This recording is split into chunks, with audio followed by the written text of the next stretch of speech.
প্রিয় শিক্ষার্থী বন্ধুরা, আশা করি সবাই অনেক অনেক ভালো আছেন। তো এসএসসি 2024-এ যারা পাশ করেছেন তাদের কলেজ ভর্তির আবেদন কিন্তু আজ 26শে মে থেকে শুরু হয়েছিল। আর শুরু হওয়ার কিছুক্ষণের মধ্যেই জানা গেল বা বোঝা গেল যে সার্ভারে বিভিন্ন রকমের সমস্যা রয়েছে। তাই সেই সমস্যাগুলো সমাধান করার জন্য সার্ভারটি কিন্তু সাময়িকভাবে বন্ধ করে দেওয়া হয়েছে। আর এই সার্ভারটি খুলবে আজ সন্ধ্যা 6টার পরে। তো আমি আপনাদের কাছে অনুরোধ করব যে সার্ভারটি সম্পূর্ণ ক্লিয়ার হওয়ার আগ পর্যন্ত আপনারা কেউ আবেদন করবেন না। যেহেতু নতুন একটি সার্ভারে এবছর আবেদন চলছে, তাই সার্ভারে কিন্তু আবারও সমস্যা হতে পারে। আর আবারও যদি সমস্যা হয়, আপনি যদি এর ভিতরে আবেদন করে থাকেন, তাহলে কিন্তু আপনার আবেদনটি বাতিল বলে গণ্য হতে পারে।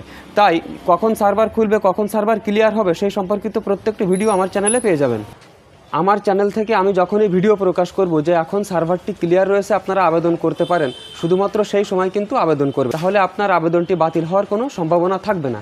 তাই আমি আবারও বলছি যে আপনারা সার্ভারটি সম্পূর্ণ ক্লিয়ার হওয়ার আগ পর্যন্ত কোনোভাবেই আবেদন করবেন না, যদিও আজ সন্ধ্যা 6টায় সার্ভারটি ছাড়া হয়। তো এই সম্পর্কিত সমস্ত ধরনের আপডেট কিন্তু আমার এই চ্যানেলে পেয়ে যাবেন। তাই সেই আপডেটগুলি সবার আগে পেতে আমার এই চ্যানেলটিকে সাবস্ক্রাইব করে সাথে থাকবেন।